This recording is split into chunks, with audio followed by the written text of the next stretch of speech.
1960년 4월 28일 새벽 서울 종로구 경무대 인근 이기붕 일가의 자택에서는 연달아 4발의 총성이 울려 퍼졌습니다. 그 총성은 단지 한 가문의 붕괴를 의미한 것이 아니라 대한민국 제1공화국의 종언을 알리는 마지막 방아쇠였습니다. 총을 든 이는 이승만 대통령의 양자이자 자유당 정권의 후계자였던 이강석, 희생자는 그의 친가족들이었습니다. 정치적 상징과 가족이라는 무게를 동시에 짊어진 청년. 그의 삶은 대한민국 권력사의 가장 비극적인 그림자로 남아있습니다. 대통령의 아들로 불렸지만 끝내 자신으로 불리지 못했던 남자. 이강석의 이야기는 우리에게 권력과 인간의 관계, 그리고 그 치명적인 불균형을 묻게 만듭니다. 이강석은 1931년 자유당 실세였던 국회의장 이기붕과 박마리아 사이에서 태어났습니다. 그의 출생은 정치의 무대와는 거리가 멀었습니다. 그러나 그의 인생은 이승만 대통령이 친아들 이봉수를 잃고 프란체스카 여사와의 사이에서도 자녀를 얻지 못하면서 전환점을 맞습니다. 1957년 이승만의 83세 생일에 이강석은 대통령의 양자로 입적됩니다. 당시 법적으로 장남은 타인의 양자가 될 수 없었기에 이 입양은 실효성 없는 형식적 조치였습니다. 학렬로도 이강석은 이승만의 손잡벌이었고 전주이시 효령대궁파의 이기붕 집안과 양녕대궁파인 이승만은 족보상 다른 계열이었습니다. 처음에는 차남 이강욱을 입적하려 했지만 프란체스카 여사의 강한 의지로 장남인 이강석이 선택되었다고 전해집니다. 대를 잇는 장남을 타인에게 입양시키는 것은 당시 유교적 가치관에서는 납득하기 어려운 결정이었습니다. 이런 파격적 선택은 곧 권력에 대한 집착과 정치적 계산으로 해석되었고 민심의 조롱과 비난을 동시에 불러왔습니다. 사람들은 이기붕이 자식을 팔아 권력을 샀다고 수군거렸습니다. 그 소문은 단순한 모략이 아닌 당시 자유당 체제의 풍경을 반영한 것이었습니다. 이강석의 입적 이후 그는 곧바로 자유당 정권의 상징적 후계자로 부상했습니다. 실제로 자유당 내부에서 그를 차세대 지도자로 포장하려는 움직임이 있었고 이승만 역시 이강석을 실질적 아들처럼 대우하며 경무대에 드나들게 했습니다. 그는 서울대학교 법과대학에 편입하였으나 그의 입학은 대학사회에서 거센 반발을 불러일으켰습니다. 학생들은 권력자의 아들이 특혜로 입학했다며 집단 등교 거부를 감행했고 결국 이강석은 자퇴합니다. 이후 육군사관학교에 입학했지만 관절염으로 인해 중도 포기하고 갑종간부 후보생 제도로 육군 보병 소위로 임관합니다. 그러나 이강석의 실질적 권력은 군 경력이나 학문에서 나온 것이 아니었습니다. 대통령의 아들이라는 신분 자체가 그의 모든 것이었습니다. 그는 거리에서 헌병을 구타하고 난동을 부려도 아무런 처벌을 받지 않았고 언론은 철저히 침묵했습니다. 대통령의 양자라는 방패 아래 법도 도덕도 그를 제어하지 못했습니다. 그가 누렸던 무소불위의 권력을 단적으로 보여준 사건이 바로 가짜 이강석 사건입니다. 강성병이라는 청년이 자신을 이강석이라 사칭하고 경주경찰서에 나타나 아버지의 밀명으로 풍수의 피해를 점검하러 왔다고 하자 경찰서장은 물론 경주시장까지 나와 극진히 영접했습니다. 이는 당시 정권에 대한 국민의 불신과 조롱이 극에 달했음을 상징적으로 보여주는 사건이었습니다. 법정에서는 강성병의 증언이 폭소와 박수를 이끌었고 방청석은 인산이례를 이루었습니다. 한 판사의 법복이 찢어졌다는 일화는 그날의 열기를 전하는 상징적 장면으로 남아있습니다. 1960년 3월 15일 부정선거는 전국을 들끓게 만들었습니다.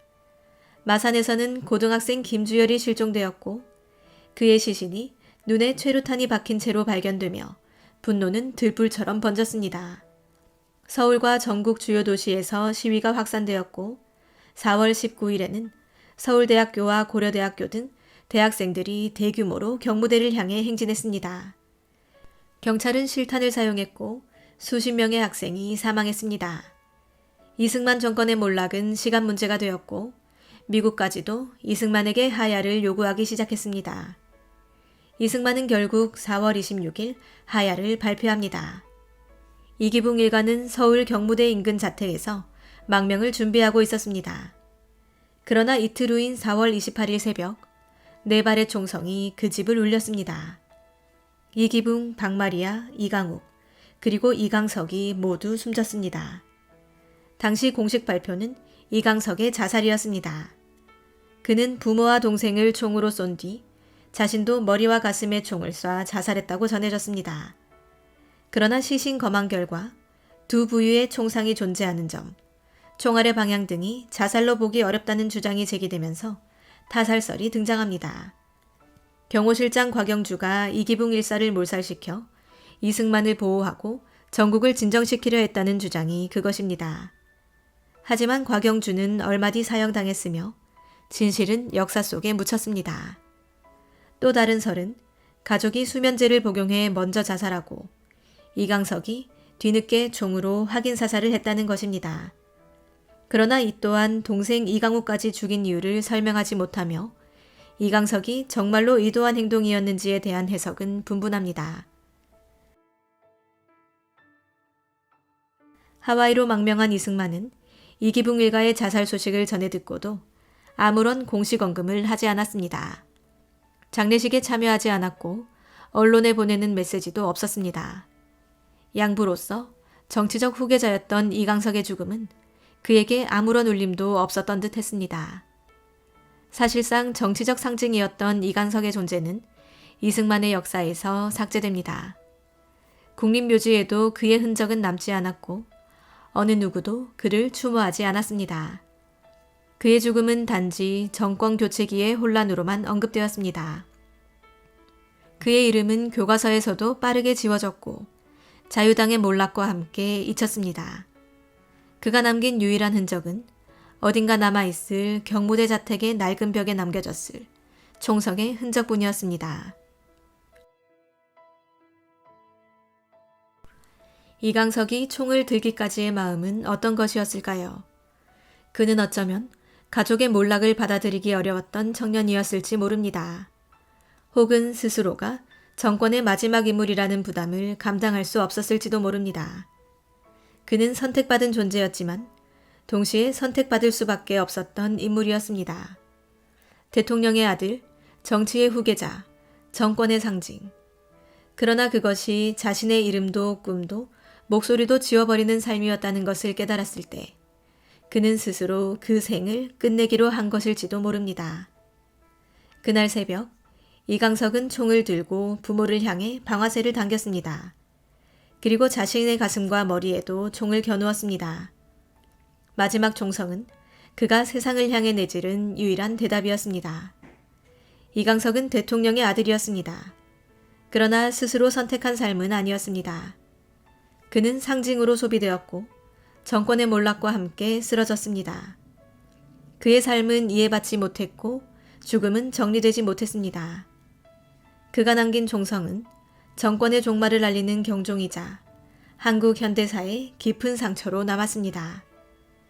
그날 새벽 서울의 한 자택에서 울린 종성은 단지 가족을 죽인 소리가 아니었습니다. 그것은 이승만 체제의 붕괴를 알리는 마지막 비명, 권력이 만들어낸 가장 잔혹한 결말이었습니다. 그는 그렇게 권력의 중심에서, 가족의 심장에서, 그리고 대한민국의 현대사의 골목 어딘가에서 사라졌습니다. 그리고 오늘날 우리는 여전히 묻고 있습니다. 그는 왜 총을 들었을까? 그 질문은 아직도 끝나지 않은 이강석이라는 이름의 유일한 유산입니다.